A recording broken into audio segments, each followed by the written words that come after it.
Hey, Mike here. This is the Anker 548 Power Core. It's a 192 watt hours or 60,000 milliamp hour battery pack.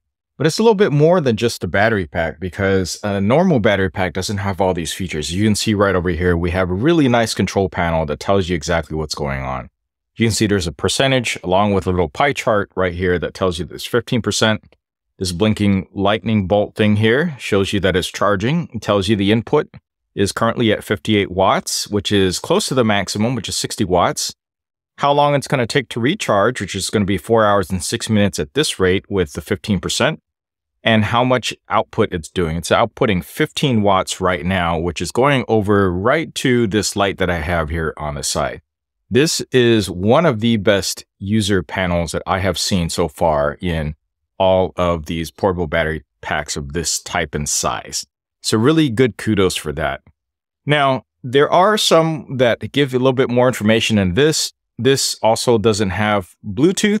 It does not have Wi-Fi. It does not have 4G. It does not have 4G, LTE, 5G, or any of those technologies. So you can't control it via your phone or anything. But because it doesn't have all those features, it actually doesn't have a lot of self-drain, which is something that is terribly annoying when you want a battery pack for use for emergency situations. Now, you might have noticed down here, there's actually an SOS button, and this was, of course, designed for use in emergency use situations. And what you might not have noticed is that there is this built-in light up here. So this light pops up. It's actually all built in, and this helps to diffuse the light. It has a automatic light on feature. So if you have this plugged into the wall, and you can set it in an auto mode, which you may be able to see over here by pressing this button down a few seconds. If the light goes out, as in the power goes out, and while this is plugged into the wall, the light will automatically turn on, giving you a nice little safety light. That's a neat little feature and function that could be very useful for the intended target audience of this, is just basically having some sort of emergency system and light going on. Of course, there's also an SOS function on here, which allows you to do an SOS sequence with the lighting, which could be very useful in certain circumstances, particularly obviously in emergency situations where they're trying to locate and find people from afar or in the dark. That could be really helpful to let people know a little bit about where you might be. Although this is not particularly super bright, it might help in complete darkness. One thing I really like about this is the built-in handle. This makes it very convenient and easy to travel around with. The whole thing just weighs about 5.1 pounds, which is fairly lightweight for something with all these built-in features. Now, is it the lightest weight product? No, this does not have super dense power systems going on here. It's really lithium ion. It has emergency locator glow strip down here, which is helpful some of the time, probably not a whole lot of time, but it's nice that at least you have it. Basically, this is basically glow in the dark for up to a couple hours when it's really dim. So it might be very useful in a campsite. Everything else around here is pretty clear. Now, I don't think I've ever heard a fan go on in here, so I do think this is really a silent power bank, which is something that I really like. There's nothing worse, at least for me, when I plan on using a power bank and then when I'm actually using the power, the fan goes on like crazy to cool the system down. So it shows that the size of this is really helpful in the heat dissipation as well as the ventilation going on through here. Of course, if that does become a problem because it has vents on both sides, you could potentially just put it through a fan or a nice breeze to cool it off. Now, because this is 60,000 milliamp hours, it will take approximately 4 hours to charge from empty. But I think that's okay. Would this have been, I would have preferred if this would be able to charge 140 watts or 100 watts or even 220 or 240, something that USB-C would be able to handle. And right now I am charging via USB-C right now. That would make this all the better. But this is part of not their premium line of products or series. This Anker 548 is actually part of their reserve series. So with that, the price also is a lot cheaper than something from the premium series. So this retails for $170. I imagine there's going to be promotions throughout the period of time. But for that, I get a really decent system. So you got 2 IQ, the Anker Intelligent, I forgot what the Q stands for. Anyways, intelligent output out, USB-A outputs. You got 2 USB-C outputs and 1 USB-C input that does multifunction down here. And then you also have solar input, which of course also maxes out only at 60 watts too. And no, you cannot combine the two to get 120 watts. I've tried that.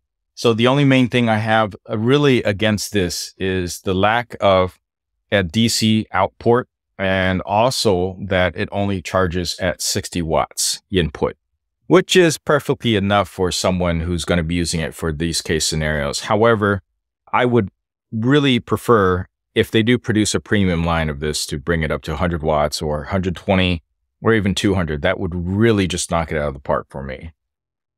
Overall, I think this is one of the best battery packs of its kind.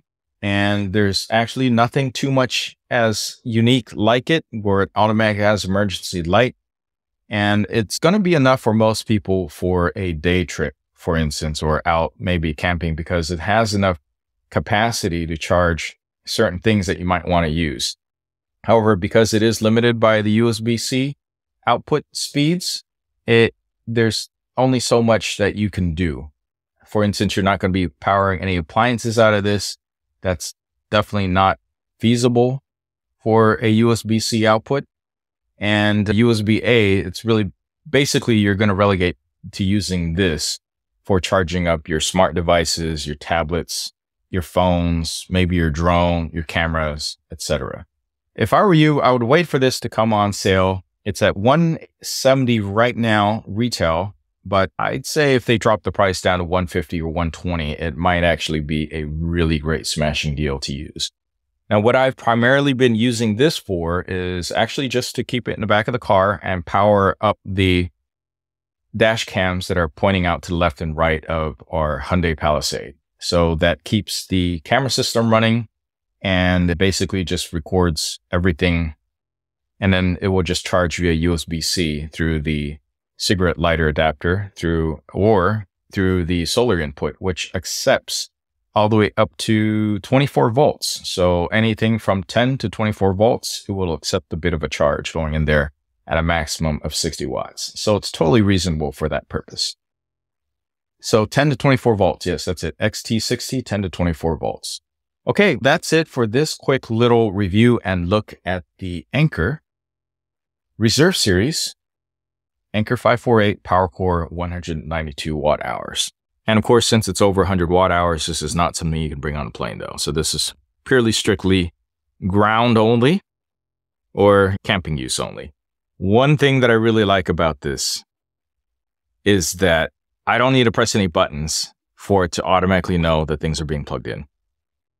And because it has very little self-drain, after a year, you still have 85% of the battery in here. So it's really good for those emergency situations where if you want to keep it ready to go, just make sure you charge it up once a year. Okay, that's it for this video. Please give us a like, subscribe for more, and I'll catch you in the next one. Thanks for watching.